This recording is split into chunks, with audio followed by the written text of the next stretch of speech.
Se você já aplica alguma pesquisa de NPS, CSAT ou está começando agora e criando as suas pesquisas, tem um ponto muito importante para você considerar. Não basta somente você realizar as pesquisas e coletar o feedback do cliente. É muito importante que você garanta que as pesquisas estão seguindo a metodologia recomendada e que os seus resultados são estatisticamente válidos. Ou seja, é muito importante que você garanta que os resultados da sua pesquisa, seja de NPS ou CSAT, sejam confiáveis. Tem alguns erros que às vezes podem parecer básicos na sua pesquisa de NPS, mas na prática elas podem estar levando a decisões enviesadas ou decisões incorretas simplesmente porque você não tem uma metodologia confiável e resultados que são confiáveis para derivar decisões importantes aí na sua empresa. Por isso, nesse vídeo, eu vou te mostrar quais são os erros mais comuns e como você pode evitá-los aí na sua empresa. Tudo isso para você não comprometer as suas pesquisas, análises e resultados do seu negócio. Seja bem-vindo, bem-vinda ao canal da Anexa School. Se você não me conhece, eu sou Gabriela Amaral, sou fundadora da Anexa e uma expert em experiência do cliente e transformação digital. Previamente à Anexa, eu atuei em multinacionais e na minha última posição fui Head Global de Satisfação de Clientes na AB InBev. Para quem não conhece, é a holding global da Ambev, onde eu fui responsável por liderar programas de satisfação de clientes, NPS principalmente, com mais de 20 países. Então, tudo que eu vou dividir aqui com você é baseado em muita experiência prática. E já se inscreve aí no canal para você acompanhar esse e outros conteúdos baseados em prática e no que realmente funciona de verdade dentro das empresas.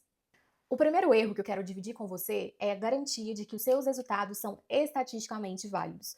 Ou seja, de acordo com uma margem de confiança, que normalmente é recomendado acima de 90%, e uma margem de erro abaixo de 5%, dado o tamanho da sua base de clientes e o tamanho da sua amostragem de respostas, combinando todas essas variáveis, o seu resultado de pesquisa ele é estatisticamente válido? Ele tem uma baixa margem de erro e uma alta taxa de confiança?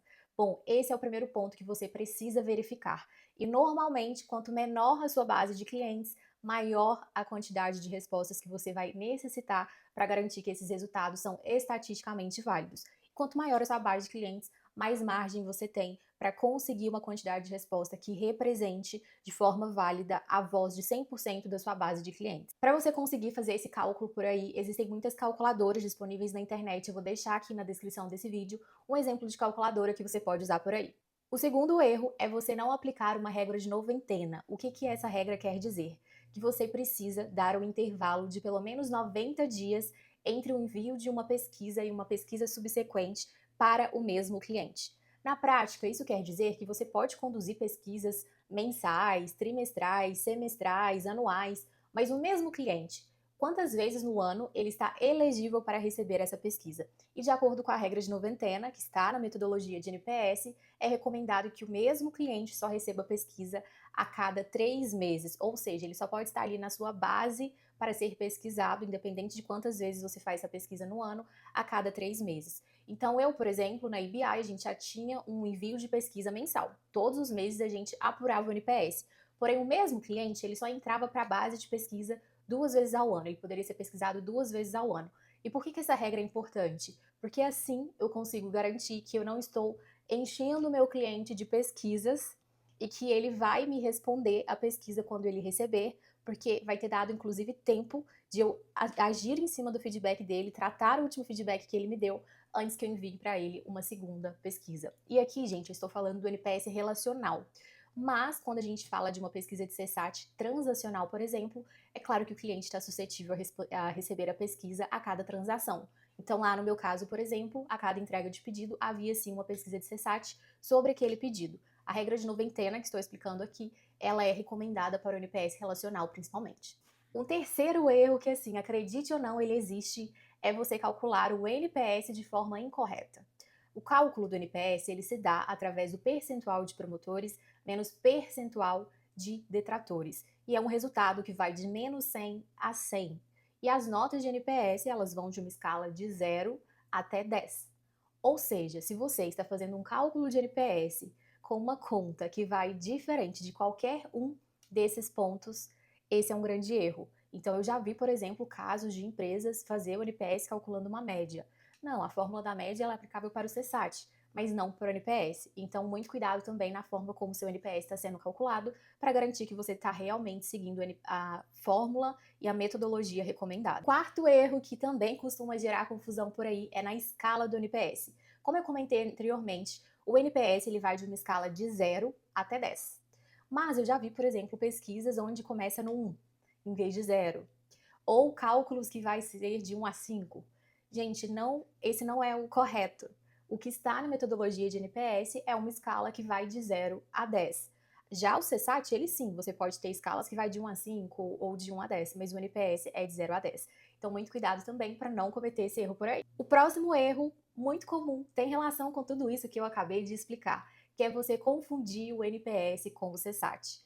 Cada métrica, ela possui sua própria metodologia, sua própria escala, a sua própria fórmula de cálculo e é recomendada que seja usada em contextos específicos. Para você não ter mais confusão sobre a diferença entre cada uma dessas métricas, eu vou deixar aqui na descrição desse vídeo um resumo onde eu comparo NPS, CSAT e CES para você ter clareza de quando é recomendado usar cada uma dessas métricas aí no seu contexto. Um próximo erro é você tratar o NPS apenas como um número e não como um drive de mudanças, de decisões que vão evoluir a experiência do cliente e os resultados do negócio aí na sua empresa. Então, muitas empresas, quando elas implementam a pesquisa de NPS, elas têm uma obsessão por aumentar o resultado, atingir uma determinada nota. E muitas vezes não são trabalhados processos de close the loop, de fechamento do loop, para tratar ali os casos detratores, não são trabalhados também, por exemplo, ações de cultura para educar os colaboradores sobre o que é permitido e o que não é permitido fazer com relação ao NPS para atingir metas, resultados e aquele número que está ali como grande objetivo da empresa. E simplesmente é feito pesquisa atrás de pesquisa, sem nem mesmo fazer a tratativa dos problemas que já foram identificados. Simplesmente ali numa esperança, numa expectativa do resultado aumentar, mas sem evoluir cultura, processos, regras de negócio e também os problemas estruturais que são necessários para corrigir a causa raiz dos problemas existentes hoje, que impactam a satisfação do seu cliente. E um último erro comum, que tem a ver com tudo isso que conversamos também, é você definir metas de NPS sem antes ter um resultado estatisticamente válido.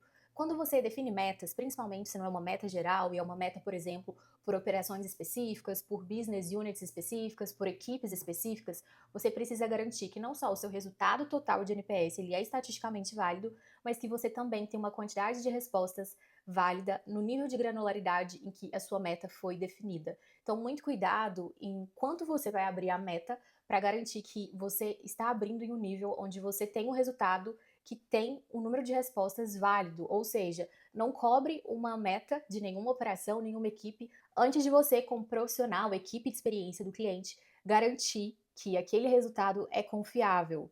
Porque senão o que pode acontecer são as operações, as equipes começarem a questionar o seu resultado porque elas não confiam que aquele número de respostas ou como a forma como a pesquisa está sendo conduzida é confiável e isso pode simplesmente começar a invalidar a sua pesquisa porque você colocou uma meta, um objetivo em cima de um processo que ainda não está maduro. Portanto, eu reforço que o NPS ele não pode ser tratado somente como um número, somente como uma meta.